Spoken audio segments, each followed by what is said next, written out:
conversation. The Nigel Farage Show. Mr. Nigel Farage.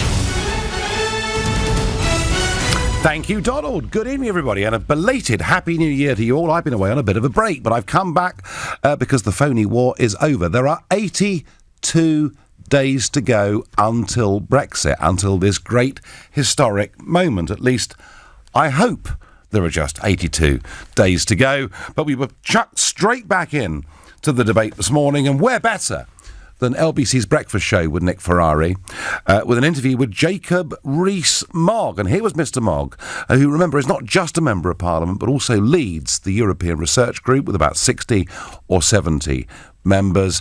And this was him talking about the government preparing for a no deal. They are planning for chaos at the ports in this country.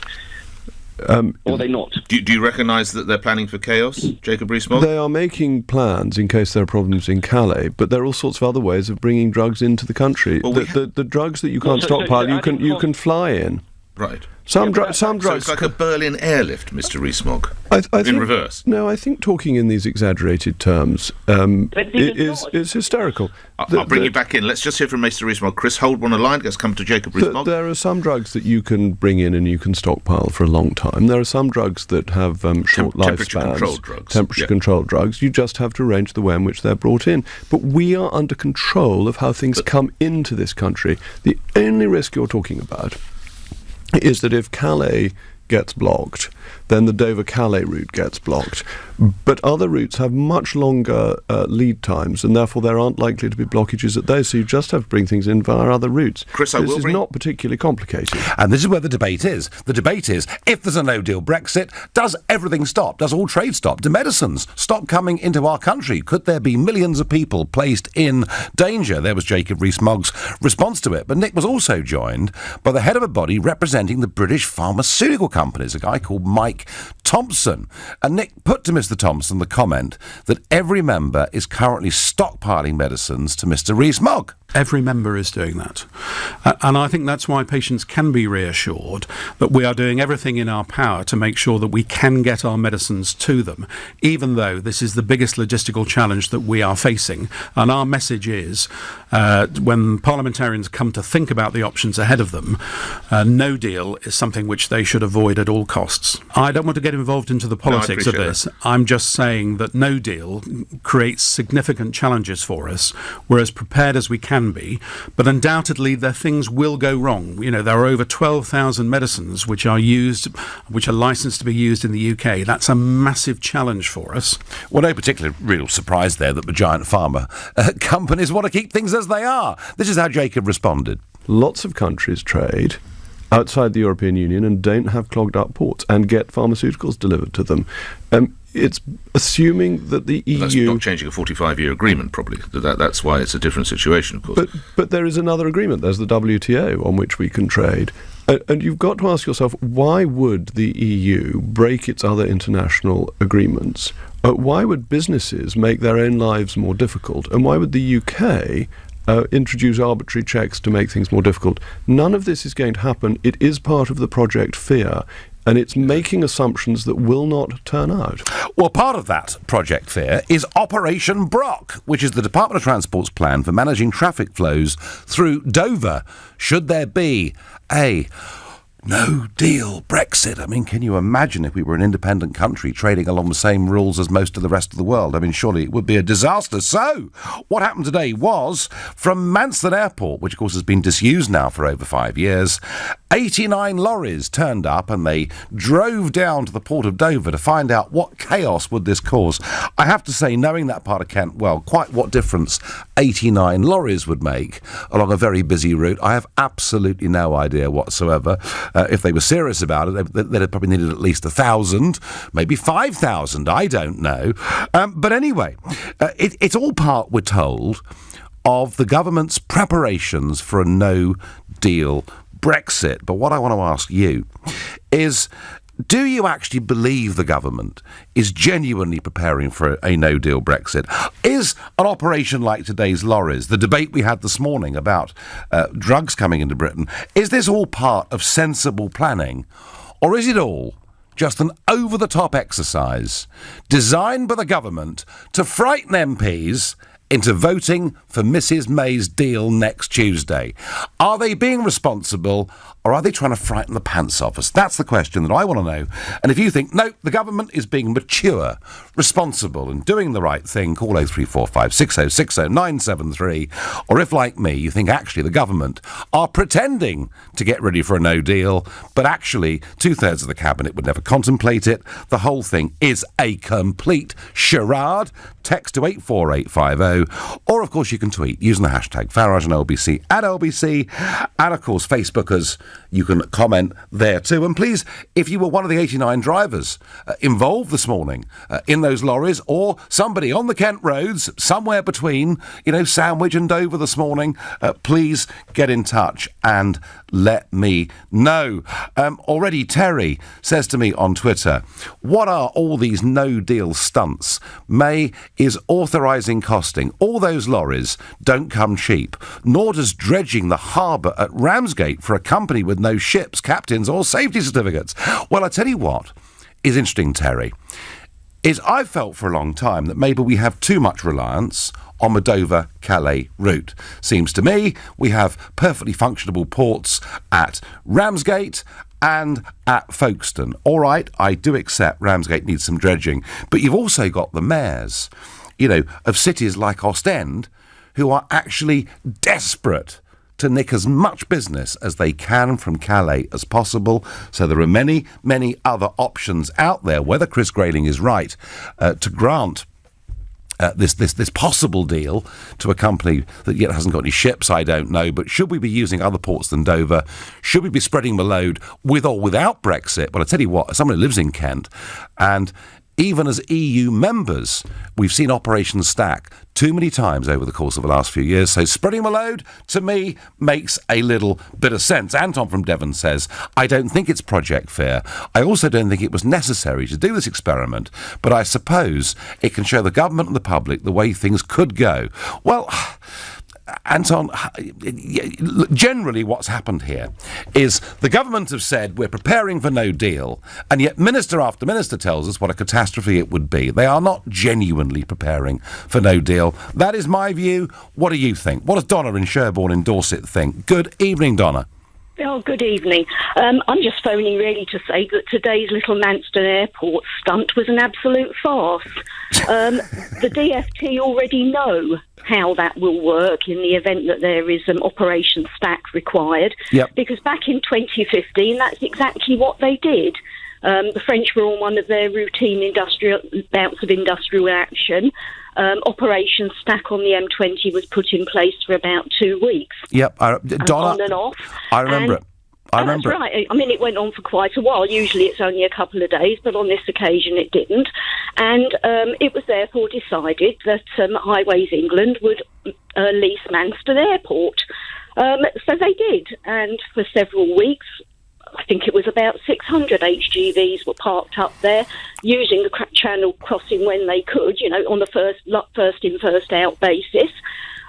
Facilities were provided for them and it all worked wonderfully. So quite why they needed today's little stunt is beyond me. No, but Donna, I think you raise a very important point, that even as members of this wonderful, glorious European Union that so many of our MPs think we should stay part of, even as members of it, we get repeated problems, don't we? Well, absolutely. Operation Stack has been put into place over 200 times. I know. Since the mid-80s, it's quite a routine thing for Kent Police of the Highways Agency or Highways England to manage. They just leap into action. The Manston thing back in 2015 was new, but it was implemented. It was extremely successful, and that's why they're going to do it again. They don't need to test it. No. Donna, I take the point. I think you're right. Thank you. And Donna pointing out quite rightly that Operation Stack has been put into place time and time again. Why? Because we have a total over-reliance on the Dover-Calais route, and because the French fishermen, if they want to protest, or the French rail unions, if they're unhappy, can hold us to ransom. And that's as members of the European Union. What does Mike in Hemel Hempstead make of today's little stunt? Good evening, Nigel. Thanks for taking my call. Yes, as the lady said, we've had Operation Stack so many times. We've got pretty good at it. Yeah. I think this was more of an exercise to show the EU that we're serious about making preparations for a no-deal Brexit. Mm-hmm.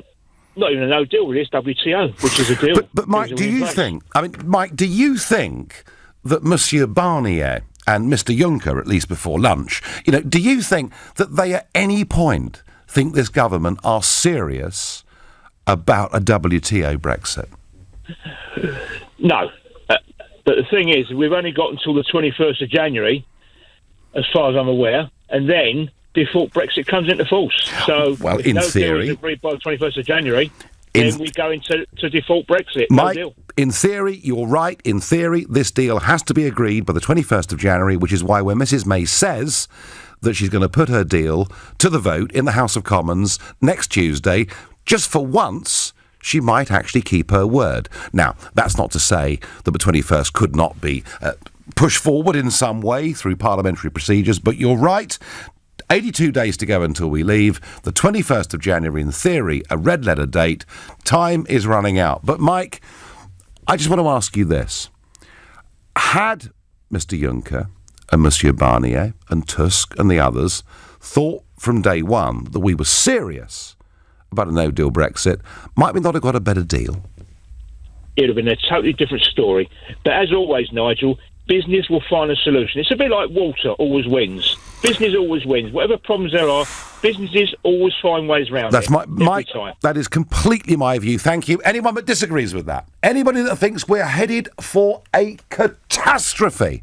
Maybe even worse than not joining the euro. Remember that 20 years ago? If we don't join the euro, the city will close down, the car companies will all go. Anybody thinks I've got this completely wrong? 0345 6060 973. And Anita, who lives in Ramsgate, says, I think today's debacle of the lorries leaving Manston was rather like Dad's Army. Anita, I think you're pretty much on the money with that. You're listening to the Nigel Farage Show here on LBC. It's now 6:15 and time for the news headlines with Lisa Aziz. Labour's demanding Theresa May updates the Commons on what assurances she's received from the EU on her Brexit deal ahead of a vote by MPs next week. The Prime Minister's revealed a 10-year, £20 billion plan for the NHS in England, with the money to be spent on measures from neonatal care to mental health provision. Kevin Spacey has made his first court appearance in the US on an indecent assault charge, which he denies. LBC weather, wind and rain gradually easing for most through tonight, bringing clearer spells, a low of 4 degrees. LBC Travel, I'm J-Louise Knight, and an earlier accident has left clockwise delays on the M25 from Potters Bar at 24 to the A10 at 25. It's heavy heading north on the M1 towards an accident on the exit slip road at junction 10 for Luton Airport. One lane is closed, and the eastbound A13's crawling from Lakeside to an accident at Stamford Le Hope. If you're about to drive around Kingston, expect long queues because of a gas leak on Cromwell Road. That's the A308. Massive delays into the one-way system and onto Richmond Road. On the train, severe delays for London Overground from Stratford to Richmond and Stratford to Clapham Junction, and there are severe delays on the whole of the Victoria line. This is LBC. All right, Debs, tell me about your amazing £1 million idea then. So, imagine a website that goes through gazillions of houses employing ninja-like techniques to find you your perfect home. You mean Zoopla? Zoopla? Yeah. As well as having gazillions of houses, it lets you create your search area, shows you running costs and property values, that kind of stuff. All right, well, just let me know if you want to invest in Debs' incredible home finding service. Yeah, I'm going to stick with Zoopla. With over 1 million properties and the tools to find your perfect home, start your search with Zoopla. Divorce. It threatens the things you've worked hard for in more ways than you can imagine. Your home, savings, pension, and most of all, your relationship with your children. Don't let divorce cost you any more than it has to. Cordell & Cordell is dedicated to helping men in matters relating to divorce. Call now on 0330 60 60 161 or visit cordellcordell.co.uk. Office in central London. A partner men can count on. How do you make a holiday Travel Republic perfect?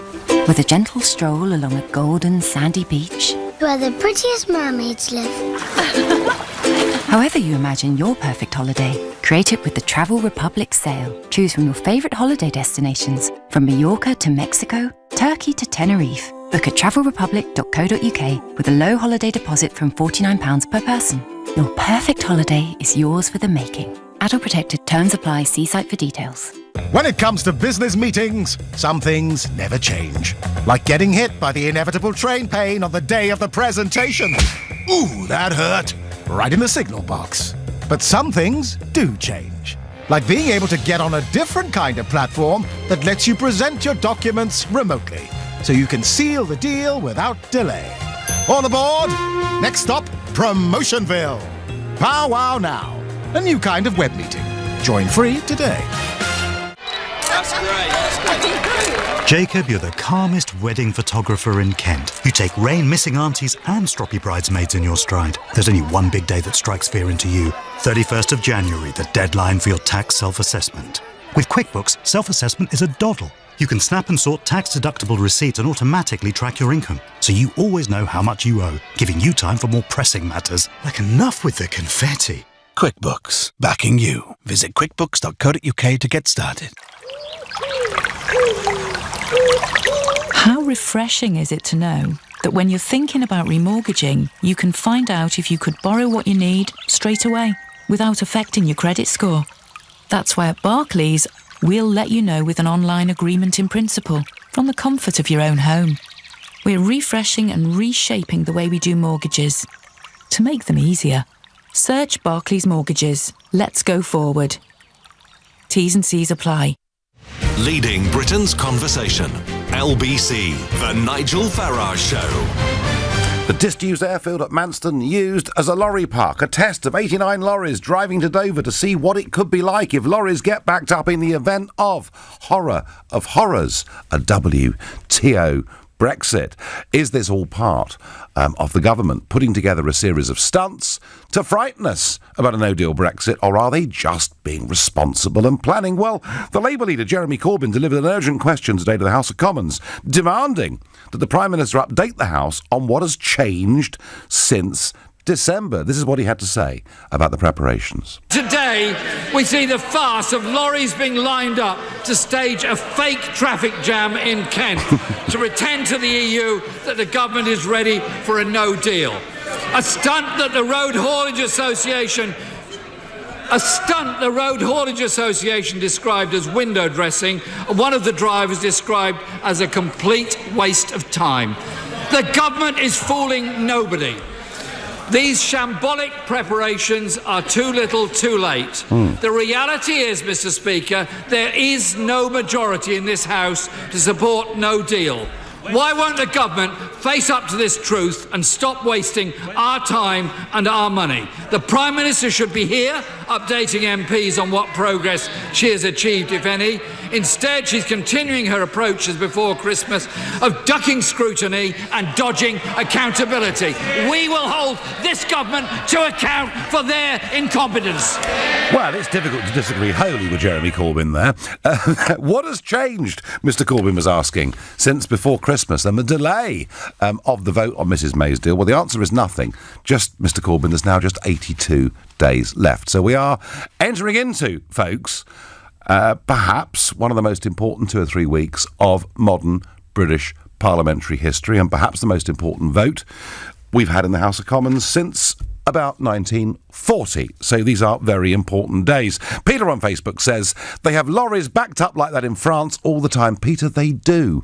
We do focus a lot on Operation Stack because much of that is caused by French industrial action. But it is true that I see those queues in Calais on a very regular basis. I go through the Channel Tunnel regularly. In fact, I'll be going through it in exactly 12 hours' time, off to Brussels tomorrow morning. Trina says, I think another referendum on the way. God help us, Trina. I hope you're wrong, but I'm beginning increasingly to think that you may well be right. Nick says, same with the Millennium Bug.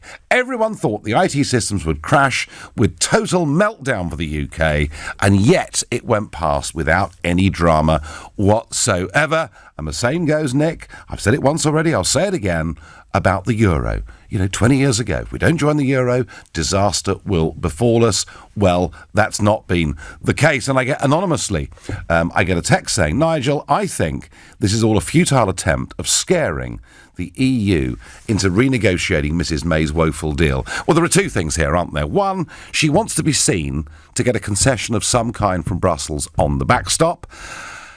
Will she get it? Well, you know something. It actually suits the European Union for Mrs May's deal to go through. They like Mrs May's deal going through because it sends a big message that actually you can never really properly leave the European Union. And given that the Eurosceptic party, the AfD in Germany, have over the course of this weekend talked about changing their party policy, saying unless by 2024 there's been significant reform, they will become a party campaigning for German Gexit from the European Union, you can see why in many ways they might be prepared not to make a big legal concession, but at least some sort of window dressing concession. But the real issue here is all of this is being done. All of Project Fear is being done into terrifying Mrs May's own backbench MPs into backing her deal, which we guess will come before the House of Commons next Tuesday. She made it pretty clear, you know, on the television yesterday, it's my way or the highway. If you don't back my deal, there'll be no Brexit. How dare she, is all I can say. James is calling from Pinner. Good evening, James. Yes, hello, Nigel. Good evening to you. So what do you make of today's little stunt? Well, let me just... I will come to that point. Let me just position it slightly. I'm a procurement guy. I did 22 years with the largest UK pharmaceutical company, one of the ones that was named in the by the guy this morning. Okay. And I'm totally involved with all that sort of history to that piece. I then went on to do risk management, and I was actually the head of risk management for the largest airports group in the UK as well. So I know a lot about that sort of stuff. There's a couple of interesting points that that guy made this morning when he said that there was the pharmaceuticals guy who turned around and said that these companies, those two companies that he named, which I'll name them, which was James. This was Mike Thompson, the chief executive of the Association of the British Pharmaceutical Industry. Just to be clear. That's correct. That's correct. And the two companies that he named was GlaxoSmithKline and AstraZeneca. And what he said this morning was that those companies have invested £100 million to deal with the Brexit issue, to deal with quality assurance clearance of goods coming into the country. That would absolutely exercise me. I was trying to get hold of Nick Ferrari and just shout that down. Let me tell you why. Well, you've got your chance now, James. Exactly. The point is, I worked in construction within that company when I was doing the contracts, and that's what I do now. If you started a project on the day that referendum vote came back, you know, so I'm talking about start a project to say, I need to put these facilities in, and you started at that point in time, I guarantee you it would not be delivered for 4 to 5 years. So anything that's in the pipeline that he is trying to badge as a response to Brexit is complete rubbish, because it would be, if they are going to deliver those facilities, they would have started that much earlier. Now, one other point. But James, let me just come back on that quickly, please, because there seems to be an assumption that it might be very difficult for drugs to come into the United Kingdom, whether they come in by boat or by lorry or by aeroplane or by drone or by goodness knows what other method they may come to us. There's this question of quality assurance. But given that at the moment, right now, we are in total synergy with the rest of the European Union in terms of rules, of production and of standards, isn't this a complete red herring? It is a red herring, and I'll tell you why. Because the way the system works at the moment, it just works on certificates of conformance, which is where obviously every good that comes in with a certificate that confirms it meets the relevant standards. The issue they've got at the moment is that the EU are not prepared to accept UK certificates of conformance on drugs. That doesn't give us a problem per se, because all the time we're turning around and saying we will accept those certificates of conformance on imports, then those goods are not held up at all, and it's just effectively going through the system. There'll be no difference. It's up to the Europeans to decide if they want to do that. But what people need to realise here is that we're talking about drug companies. You take those two that I just mentioned. They work on a principle which is called think globally, act locally, which basically means they put local manufacturing into the markets and then they coordinate it globally. Now, what that means is that they can switch that manufacturing back to the UK as quickly as anything, because when they license a product, if they license it with the UK or if they license it with the FDA for the US, they license the facility. So if you go to one of the Glaxo manufacturing plants, it's licensed to manufacture drugs for all different sorts of markets. They can switch that manufacturing into the UK in a couple of weeks. Well, isn't it worth mentioning, James, that just 2 miles away, perhaps 1.5 miles away from Manston, is, of course, the little town of Sandwich, where Pfizer had a massive... In fact, I think that's where... certain drugs that middle-aged men take. I think Viagra was actually pioneered there in many ways. Yes, it was. And of course, Pfizer now produces no pharmaceuticals at all in Sandwich, does it? No, it doesn't. If they wanted to, they could reopen. James, let me just... I mean, clearly, you were 22 years in the industry. I want to hear from you. Can I just ask you one question?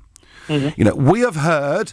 And I've sat in this studio with Lord Adonis and Alistair Campbell and many others, and we've been told that with a WTO Brexit, there is a great risk that people suffering with diabetes and many other conditions will not get the drugs they need.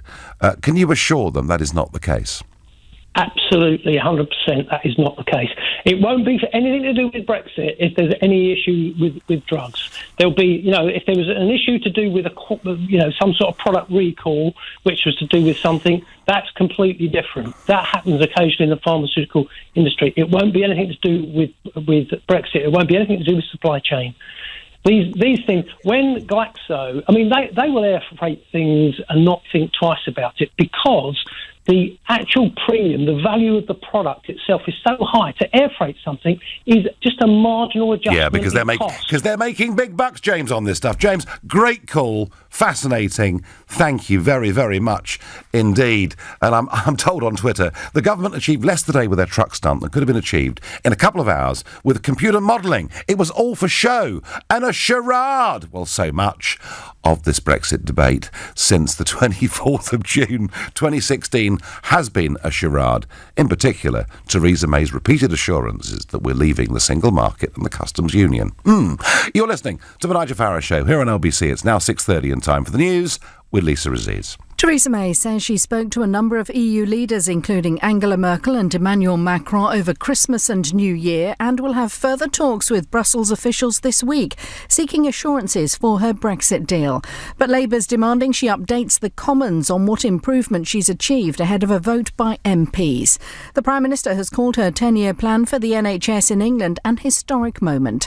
Theresa May's promised an extra £20 billion for the health service, insisting there will be much more focus on early diagnosis and preventative treatment.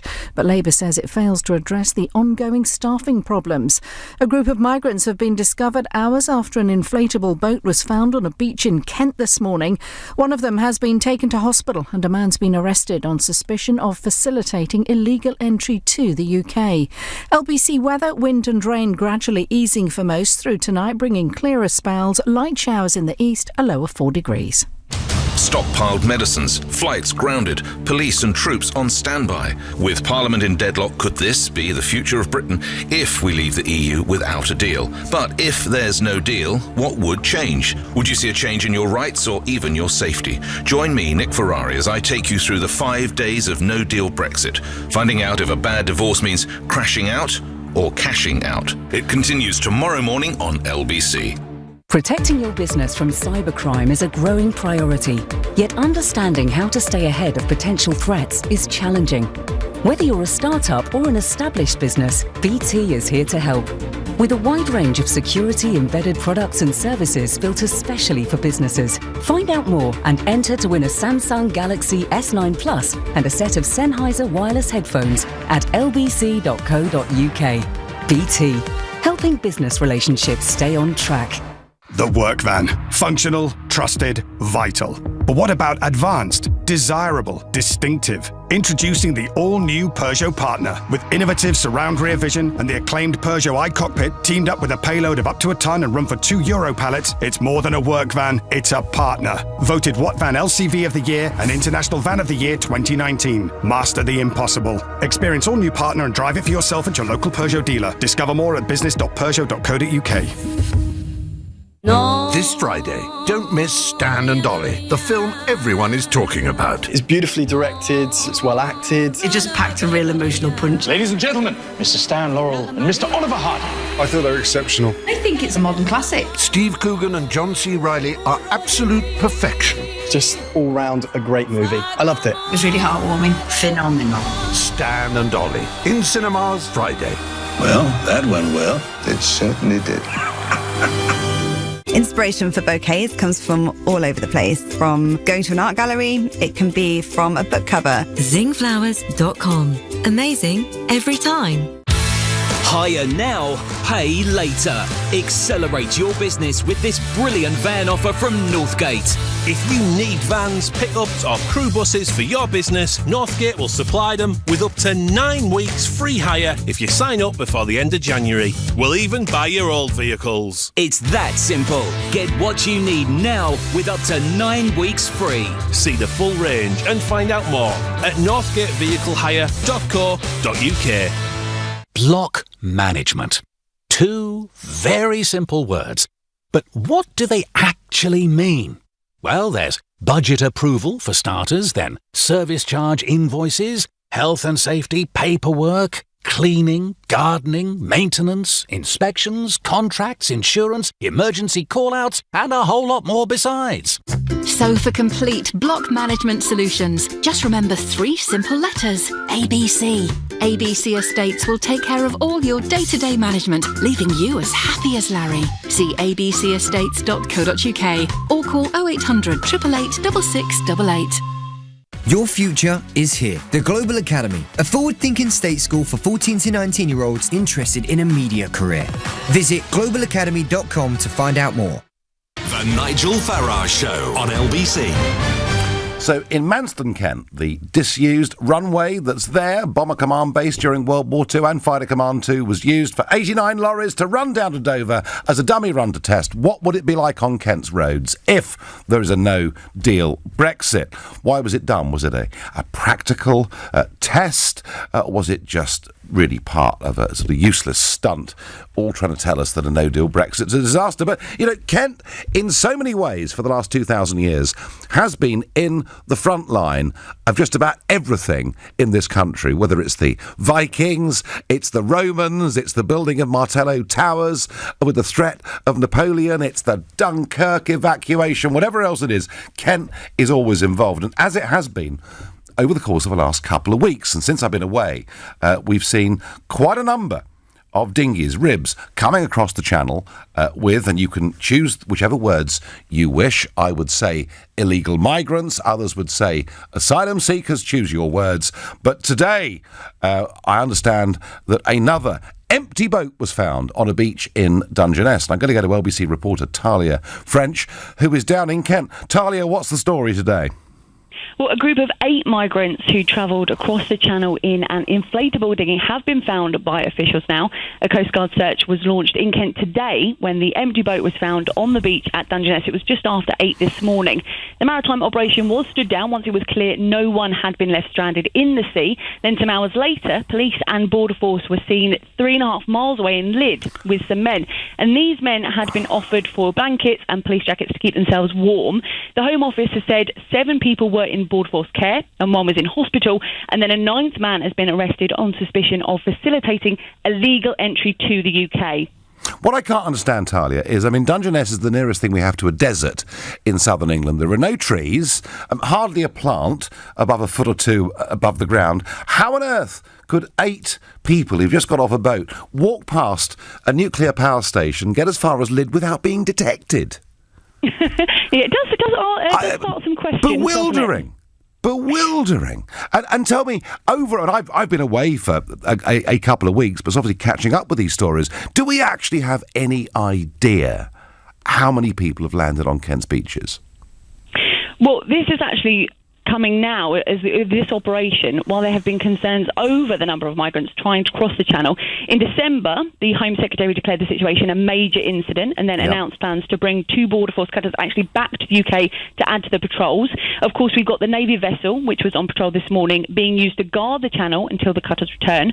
Mr. Javid has actually said that in almost every case, the people who go on to make these journeys in these circumstances do go on to claim asylum in the UK. Those who do claim asylum are given a medical assessment before then being transferred to immigration officials for an initial interview. They're provided with accommodation while that application process goes through the system. And of the 504 migrants who have tried to cross the English Channel last year, 276 managed to get to British waters and coasts.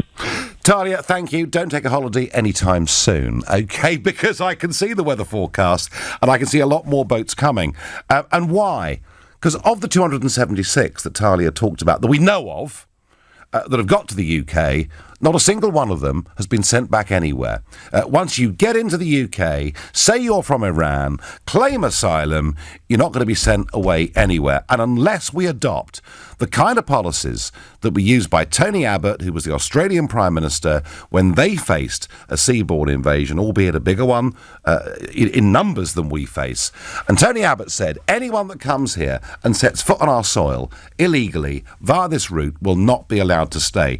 And until Home Secretary Sajid Javid, you and the government are prepared to say that, then the numbers will continue to come, and I would guess they will probably escalate too. Interesting, isn't it, that Salvini, the Deputy Prime Minister in Italy, who's pretty much said the same thing Tony Abbott from Australia said, since he said that, do you realise the numbers landing in Italy last year reduced by 80%? So don't tell me there's nothing government can do. There's plenty. I suspect, though, sending in the Royal Navy, sending in more vessels, just means that we'll ferry more people, albeit in safety, to this country to stay. Back to staying with Kent. It's all Kent this evening. The exercise at Manston today. Was this responsible planning or just an attempt to scare the pants off us? Alex is a new caller from Doncaster. Good evening, Alex. Good evening. So what did you make of it today? Well, frightening. Go on. Well, we were called in last week to work early with an outside HR company, and if we leave without a deal, we're losing our jobs. Why are you losing your job, Alex? Because we make parts for commercial vehicles. Right. And this country don't make commercial vehicles, does it? Well, it makes some, but very few in number. So you make parts for commercial vehicles, and you sell, and I presume you sell most of those parts to the rest of the world, yeah? Not to the rest of the world, just one part of the world. Really? Very unusual business, Alex, then. Yeah. You know, European trucks are different to Australian trucks and American trucks. Right, so you're telling me that, and I don't want the name, but you're telling me that the company you work for sells 100% of its product to the European Union. We sell 92%. Right, okay. So why will you not be selling your product there after you've left the European Union? Because 3 of our biggest clients have all said that operating on world trade terms, they will just keep the production. They produce in ours, we just top up their supply. And they've said they'll keep the production in their line. Alex, if you're producing parts for commercial vehicles, what tariff would that attract? At the moment, from what I can gather, there's no tariff because it's free trade. I know, but given this catastrophic scenario, what tariff would those goods incur? I don't know. I don't follow politics. 2.5%, 3%. Alex, let me just say this to you, and I understand you're concerned about your job, and you're in one of those companies that's exporting to Europe, and I genuinely understand that concern. But can I just say this to you, that the amount of tariff with a no-deal Brexit under WTO rules that those goods would incur would actually be less of a factor than the currency movement every single week between the euro and sterling. All right. So why does my company feel the need to bring an outside HR company in? I don't know, Alex, and I can't answer that. And maybe I don't know how big your company is, but if it is one of the big corporate companies, isn't this all part, perhaps, of corporate Britain trying to scare our politicians into not leaving the European Union at all and forcing us into a second referendum? The company employs 115 people. But it's not a big company then, so we can't call it a big corporate. Well, Alex, maybe they're making contingency plans. Do you know, I've heard this argument that if we leave on a WTO Brexit, we're heading into uncharted waters. Do you know something? Any of us that have ever worked in the free market know that every single month we are in uncharted waters. There are all sorts of disruptions that can occur to us, and I absolutely, and I mean this, take the sincerity of your call, but Alex, I would say to you that the worst case scenario with the products that you are making is a tiny percentage tariff would be put on them. It shouldn't affect your business, frankly, in any way at all, and particularly, Alex, if overall the markets see a no-deal Brexit as being bad for the economy in the short term, sterling will fall, your prices will be even cheaper. Alex, I wish you well, I wish you luck, and I thank you. Alex there, genuinely concerned about his situation. But there are lots of reasons, folks, why firms do well and why firms do badly. This idea, this is some giant leap in the dark to take back our independence, that is what people working in the free market live with every single day of their lives. Mike is a new caller from Sleaford in Lincolnshire. Good evening. Evening, Nigel. So the previous two callers, I agree with James, the first of the two last callers, yes, about it being a charade. Yep. And I also sympathise with Alex. However... Well, so do I, Mike. So do I. So do I. I sympathise with anyone losing their job for whatever reason it may be. But I do not, Mike, I do not buy that just because a product is going to incur a small tariff, in the case of a manufactured good, may be different if you're selling milk or, other products like that would incur a much bigger percentage. But, Mike, shouldn't we be viewing this as an opportunity? Absolutely. I was just going to say that. We should be using it as opportunity. And companies like the one that employs Alex should be more aware.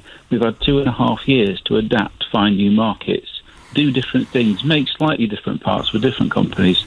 In that 2.5 years, if that hasn't been done, the onus has always been on the employer and the manufacturer to find these new markets. If that's not been done, that's neglecting your employees and your business. And it's good business practice at all times to find new markets. We are the UK. We've been through this so many times. We've gone through difficult times and good times, and we've always managed to adapt. Well, of and that's course. One of our strong points. Can I use Can I use, Mike, a really, really unpleasant, nasty word that we're not allowed to use in public these days? It's called competitive. And if we're in control of our own laws, can't we just become more competitive than the rest of Europe? We certainly can. I am actually the originator of that petition that's been online so much. Petition 22963. Do you know what? Which has broken all records on the Parliamentary. Do you know what, Mike? I was actually going to mention this after the break. I really was. I talked to my producer about this 10 minutes ago.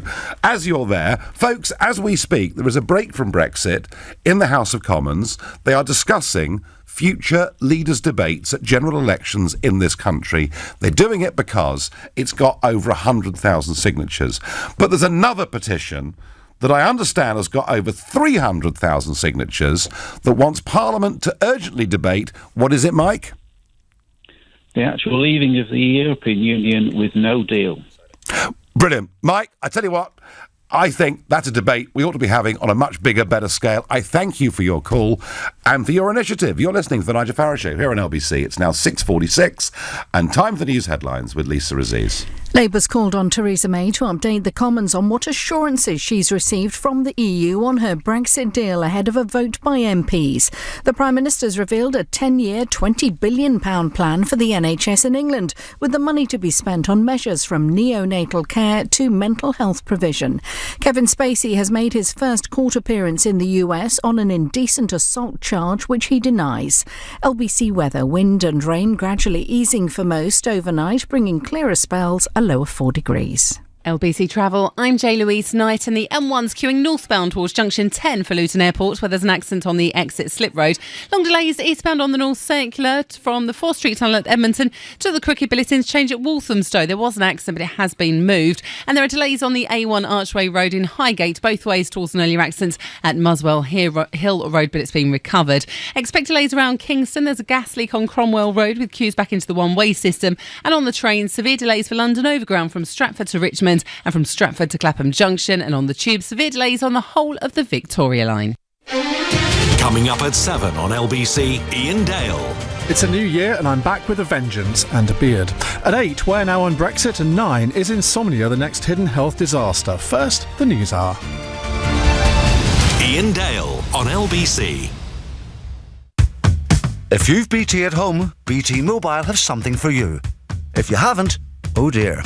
Because it's only our broadband customers and everyone in their home that get an exclusive £5 discount on our mobile plans every month. And if you join BT Mobile online, you'll also get a reward card you can use in thousands of retailers to treat yourself. At BT Mobile, we give back more to our customers. Everyone else, sorry. BT, be there. Discount excludes businesses. For reward card terms, see bt.com/claim my reward. Do you run a growing business that specialises in professional cuddling workshops? Or perhaps you're running a cat day spa that offers herbal paw reflexology? Or maybe you're a retailer with 4 barns worth of healing crystals? No matter what your growing business is, at Barclaycard, we take all card payments seriously.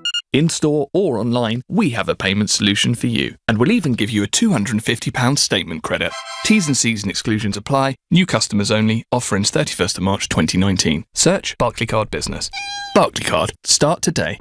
Your business has come this far, but now's your time to soar into the skies of spectacular with a fast, affordable Funding Circle business loan. With decisions in as little as 24 hours and a dedicated account manager, there's no waiting around. So join the thousands of businesses who have taken out a Funding Circle loan and help your business fly. Apply today at fundingcircle.com. Authorised and regulated by the Financial Conduct Authority. T's and C's apply.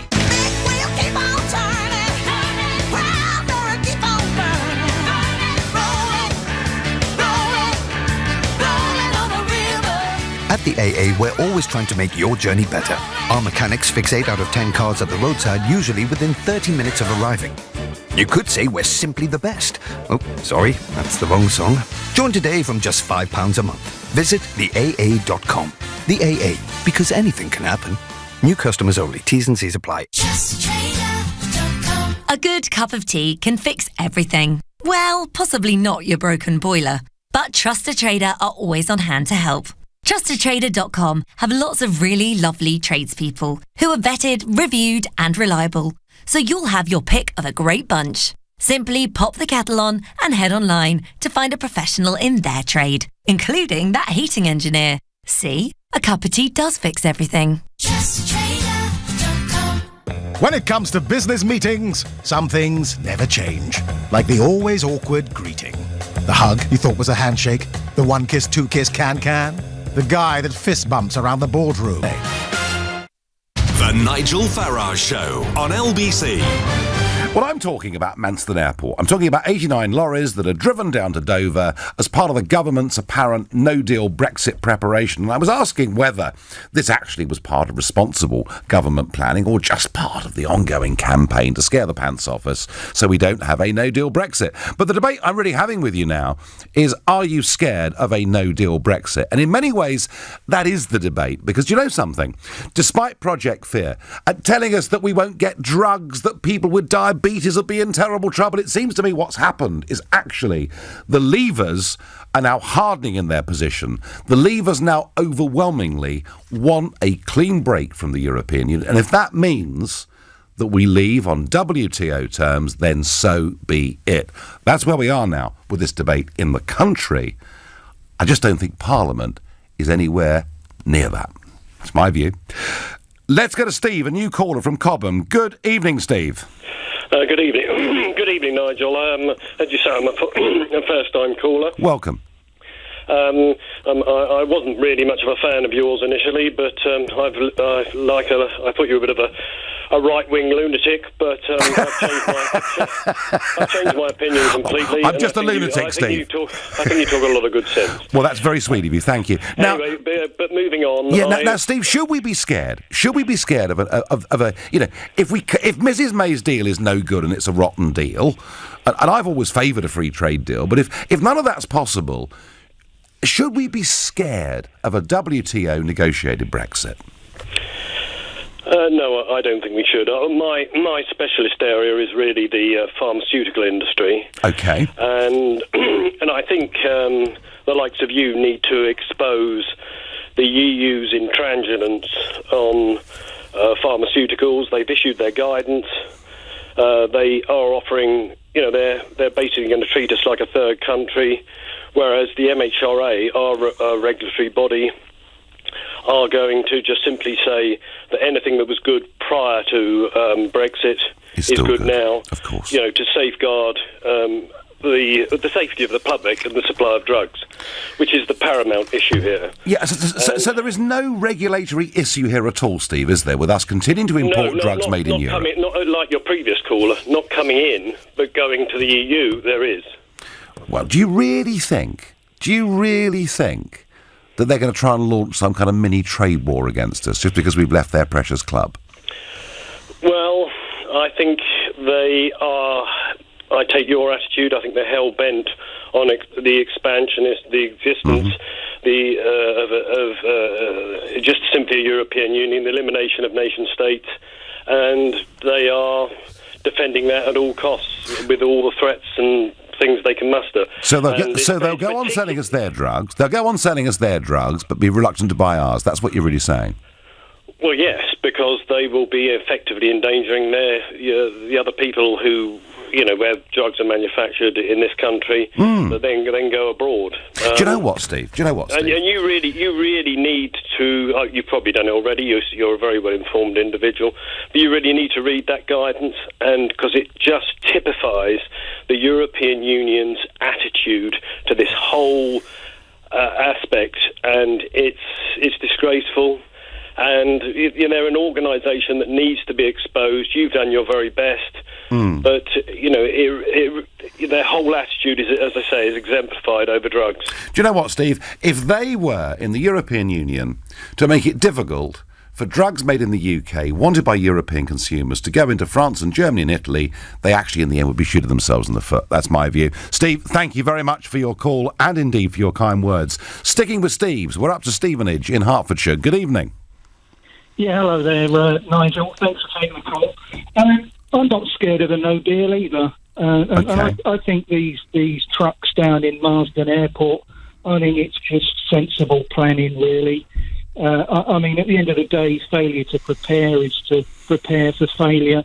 I'm quite certain that the powers that be, they've done their computer modelling, as somebody texted you earlier. They did, yeah. And really, this is just now the live experiment, just to see that the modelling is working. I mean, we're all armchair generals, really, as far as the logistics involved is concerned. None of us really know what's going on between the ears of Grayling and his cohort. What is anything going on between the ears of Grayling? This is another debate we could spend hours on, Steve.